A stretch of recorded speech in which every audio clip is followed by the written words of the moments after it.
శుభోదయం అండి. మనకి ఈ రాశి ఫలాల్లో ఇప్పుడు సెప్టెంబర్ మాసం రాబోతోంది. ఈ సెప్టెంబర్ మాసంలో కన్యా రాశి వాళ్ళకి ఫలితాలు ఎలా ఉన్నాయో తెలుసుకుందాం. కన్యా రాశి అంటే మీకు తెలుసు, అందరికీ తెలిసిందే. ఉత్తర 2, 3, 4 పాదాలు, హస్త 1, 2, 3 పాదాలు, చిత్త 1, 2 పాదాలు, ఇవన్నీ 9 పాదాలు కలిస్తే మనకి కన్యా రాశి వారి కింద వస్తారు. ఈ కన్యా రాశి వారికి ఈ సెప్టెంబర్ మాసంలో గ్రహ సంచారాల విషయానికి వస్తే ఏంటంటే 3/2 అనుకూలంగా ఉంటుంది. 2/3 అనమాట. పనులు వేగవంతంగా కూడా అవుతాయి. ఖర్చులను సమర్థించుకునేట్లు ఆదాయాలు పెరుగుతాయి. మీకు బంధుమిత్ర వర్గం నుండి సహాయ సహకారాలు, కోఆపరేషన్ కూడా అందుతుంది. శుభకార్యాల యత్నం కూడా అనుకూలిస్తుంది. మీ మనోధైర్యాన్ని కూడా పెంచేటువంటి అవకాశం ఈ మాసంలో ఉంది. చురుకుగా మంచి తెలివిగా వ్యవహరిస్తారు. ఈ నెలలో కెరీర్ మంచి ఊపందుకుంటుంది.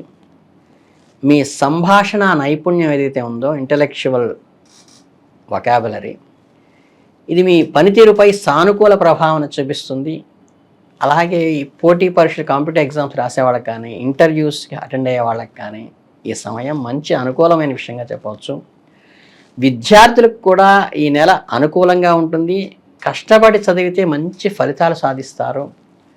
కొత్త ఆలోచనలు పుట్టుకొస్తాయి ఇన్నోవేటివ్గా. వాటిని సద్వినియోగం చేసుకుని వెంటనే గ్రాస్ప్ చేసి ఇంప్లిమెంట్ చేసుకుంటే మీకు బెనిఫిట్ అవుతుంది.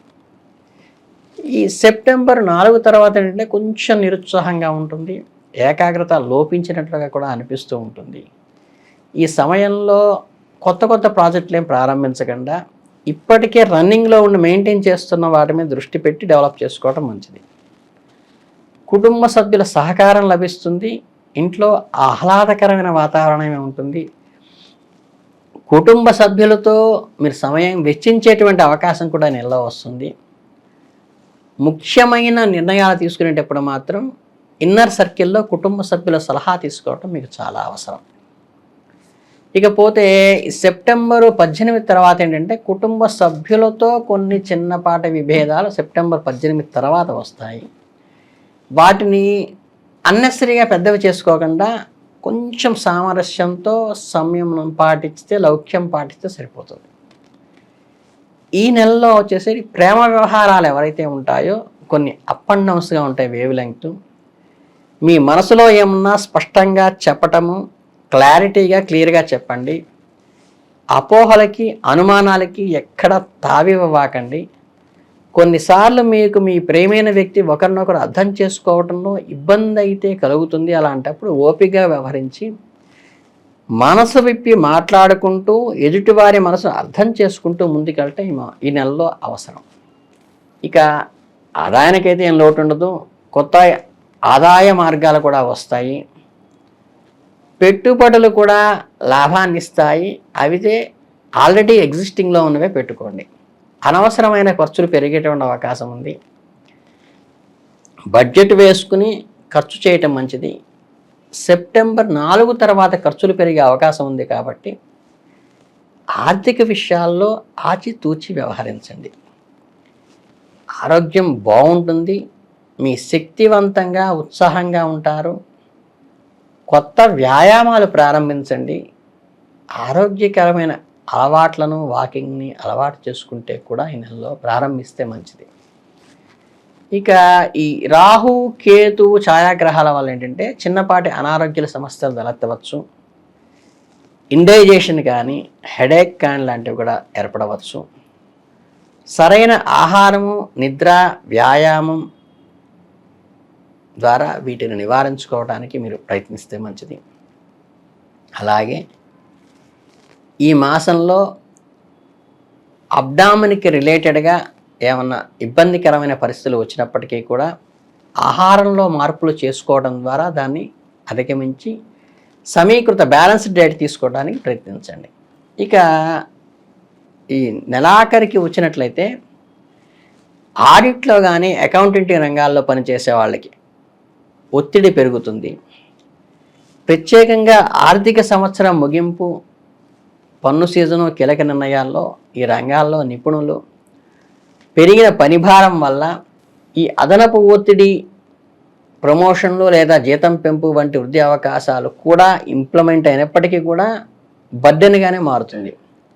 ఉద్యోగులు తన పనిభారాన్ని కొంచెం ఓపికతో సమయంతో పాటిస్తే అవసరమైన మద్దతు మీకు లభిస్తుంది. మీరు ఉన్నత ఉద్యోగస్తులుగా వెళ్ళటానికి ఇది ఫౌండేషన్గా ఉపయోగపడుతుంది. ఉద్యోగం కోసం చూస్తున్న వారికైతే కొత్త వారికి అవకాశాలు ఉంటాయి. ప్రత్యేకించి ఆర్థికంగా అకౌంటింగ్లో పనిచేసే విస్తరిస్తున్నందు వల్ల కొత్త ప్రాజెక్టులు చేపట్టడానికి అనుకూలంగా వస్తుంది. మీ ప్రతిభని ఎక్స్పోజ్ చేసుకోవడానికి కూడా ఉపయోగపడుతుంది. ఉద్యోగార్థులు తమ నైపుణ్యాన్ని పదును పెట్టుకోవటం, ఈ నెట్వర్కింగ్ని తెలుసుకోవడం ద్వారా కూడా అవకాశాలను అందిపుచ్చుకోవడానికి ఉపయోగపడుతుంది. మీ వాహనాలు ఎవరైతే ఉంటాయో వెహికల్స్ ఇతరులకు అప్పగించడం మంచిది కాదు. ఈ నెలలో వారికి చెల్లుబాటు అయ్యే డ్రైవింగ్ లైసెన్స్ ఉందని, వారు బీమా చేయబడ్డారని నిర్ధారించుకుని మాత్రమే మీ వెహికల్స్ ఇవ్వండి. ఎందుకంటే వాహనాలు ఇతరులకి ఇవ్వటం ద్వారా ఇబ్బందులు పడే అవకాశం ఉంది కాబట్టి మ్యాక్సిమం మొహమాట పడకుండా అవాయిడ్ చేస్తే నెలలో మంచిది. ఇది మీ భవిష్యత్తుకు వివాదాలు నివారించటంలో ఉపయోగపడుతుంది. జాగ్రత్తగా గమనించండి. మీడియా కానీ ప్రైవేట్ రంగాల్లో పనిచేసే వారికి కానీ కొన్ని మార్పులు సానుకూలంగా ఉండవచ్చు. ఈ రంగాల్లో నిరంతరంగా అభివృద్ధి చెందుతున్నాయి కాబట్టి కొత్త సాంకేతిక మరియు పోకడలకు అనుగుణంగా దాన్ని అర్థం చేసుకుని మీ ఓల్డ్ థియరీని మార్చుకోండి. కొత్త ఉద్యోగ అవకాశాలు సృష్టించుకోండి. కొత్త నైపుణ్యాలను నేర్పరచుకోండి. పనిచేసే వ్యక్తులతో జాగ్రత్తగా సంయమనం పాటించండి. మీ తెలివితేటలతో సమగ్రత ఇంటిగ్రిటీతో ముందుకు వెళ్ళండి. మొత్తం మీద ఈ సమయంలో వివిధ రంగాలలో ఉన్న వ్యక్తులను సవాళ్ళు ఎదుర్కొంటారు. అవకాశాలతో కూడుకున్నప్పటికీ కూడా మన పరిస్థితిని అంచనా వేయటం, మనల్ని మనం సిద్ధం చేసుకోవటం, మన లక్ష్యాలను సాధించుకోవటం కోసం టెక్నాలజీని ఉపయోగించటం కోసం మాత్రం చాలా ముఖ్యమైన విషయం. ఇక నెలలో ఈ పరిహారాలకు వస్తే ఏంటంటే, మీరు కనుక శనివారం నాడు నల్ల చీమలతో ఏదైనా ఆహారం వేయటం కానీ శని ప్రభావంలో కలిగిన ఇబ్బందులను నివారించుకోవచ్చు. అలాగే హనుమంతుడికి కనుక